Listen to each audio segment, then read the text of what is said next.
এই মুহূর্তে আবহাওয়া দপ্তরের সবচেয়ে গুরুত্বপূর্ণ খবর। মৌসুমী অক্ষরেখার অনুকূল অবস্থানের কারণে বঙ্গোপসাগর থেকে প্রচুর জলীয় বাষ্প প্রবেশ করছে, তারই প্রভাবেই রাজ্য জুড়ে চলবে বৃষ্টি। ঝাড়খণ্ড থেকে ক্যানিং পর্যন্ত মৌসুমী অক্ষরেখা বিস্তৃত। মেঘাচ্ছন্ন আবহাওয়া, বাতাসে জলীয় বাষ্পের পরিমাণ বেশি, এই দুইয়ের কারণে আর্দ্রতাজনিত অস্বস্তি বজায় থাকবে। দক্ষিণবঙ্গ সহ উত্তরবঙ্গের সমস্ত জেলাতেই আগামী 24 ঘন্টাতে আগামী 2 দিনেও একই রকম ভাবে সর্বত্রই বৃষ্টিপাতের সম্ভাবনা রয়েছে। আজ সকাল থেকে আকাশ মেঘলা। আবহাওয়া দপ্তর জানিয়েছে আগামী 24 ঘন্টায় রাজ্য জুড়ে হালকা থেকে মাঝারি বৃষ্টিপাতের সম্ভাবনা রয়েছে। দক্ষিণবঙ্গে 2-1টি জায়গায় ভারী বৃষ্টিপাতের সম্ভাবনা রয়েছে। আর বৃষ্টি যদি না হয় তবে আর্দ্রতাজনিত অস্বস্তির মুখে পড়তে পারেন দক্ষিণবঙ্গবাসী। আজ 25শে জুলাই বৃহস্পতিবার।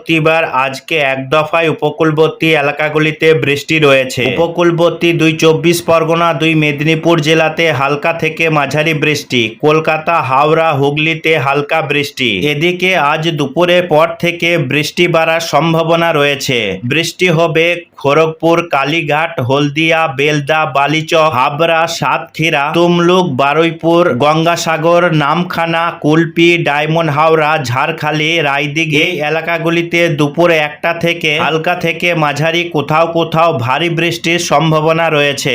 আজ সারাদিন মেঘলা আকাশ থাকবে। অন্যদিকে বাংলাদেশের আবহাওয়া অধিদপ্তর জানিয়েছেন খুলনা, বরিশাল, চট্টগ্রাম বিভাগের অনেক জায়গাতেই আজ সারাদিন বৃষ্টিপাতের সম্ভাবনা রয়েছে। খুলনা, বরিশাল, চট্টগ্রাম বিভাগের কোথাও কোথাও কিছুটা মাঝারি বৃষ্টির সম্ভাবনা রয়েছে। এছাড়া রংপুর, ময়মনসিংহ, সিলেট বিভাগের কিছু কিছু জায়গায় এবং রাজশাহী, ঢাকা বিভাগের 2-1 জায়গায় আজ সারাদিনের মধ্যে দমকা হাওয়া সহ হালকা থেকে মাঝারি ধরনের বৃষ্টি, বজ্রসহ বৃষ্টির সম্ভাবনা রয়েছে। বাতাসের আর্দ্রতা 90% পেরিয়ে গেছে, ফলে আর্দ্রতাজনিত অস্বস্তি কিন্তু আজ সারাদিন থাকতে পারে। এদিকে শুক্রবার 26 তারিখ হতে হতে আবারও কিন্তু একটি সিস্টেম তৈরি হবে। আবারও একটি ঘূর্ণাবর্ত তৈরি হবে উত্তর বঙ্গোপসাগর, পশ্চিমবঙ্গের দক্ষিণ 24 পরগনা এবং বাংলাদেশের খুলনা, বরিশালের উপকূলবর্তী এলাকা জুড়ে একটি ঘূর্ণাবর্ত তৈরি হবে। সেটা পরবর্তীতে শক্তি বাড়িয়ে আবারও নিম্নচাপে রূপান্তরিত হওয়ার আশঙ্কা রয়েছে। ফলে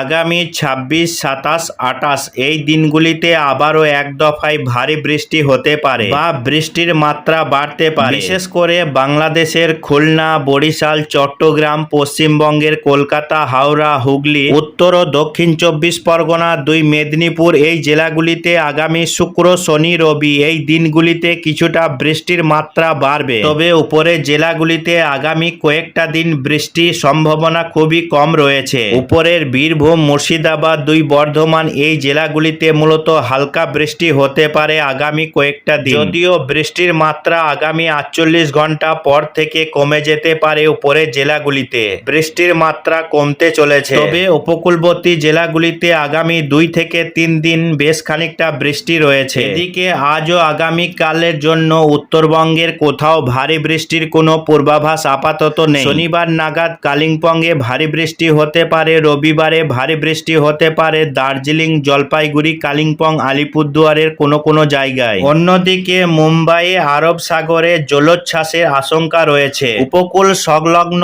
বাসিন্দাদের সতর্ক করেছে প্রশাসন। মৌসুম ভবন সূত্রের খবর, এদিন গোয়া, মহারাষ্ট্র, গুজরাটের একাধিক জায়গায় অতি ভারী বৃষ্টির সতর্কতা জারি করা হয়েছে। ভারী থেকে অতি ভারী বৃষ্টির পূর্বাভাস রয়েছে পাঞ্জাব, হরিয়ানা, চণ্ডীগড়, রাজস্থান, মধ্যপ্রদেশ, ছত্তিশগড়, উড়িষ্যার বিভিন্ন এলাকায়। অন্যদিকে জম্মু ও কাশ্মীর, লাদাখ, হিমাচল প্রদেশ, উত্তরাখণ্ড, উত্তরপ্রদেশ, ঝাড়খণ্ড, কেরল, কর্ণাটক সহ উত্তর পূর্বের একাধিক রাজ্যের বিভিন্ন অংশে বিক্ষিপ্তভাবে মাঝারি বৃষ্টির পূর্বাভাস রয়েছে।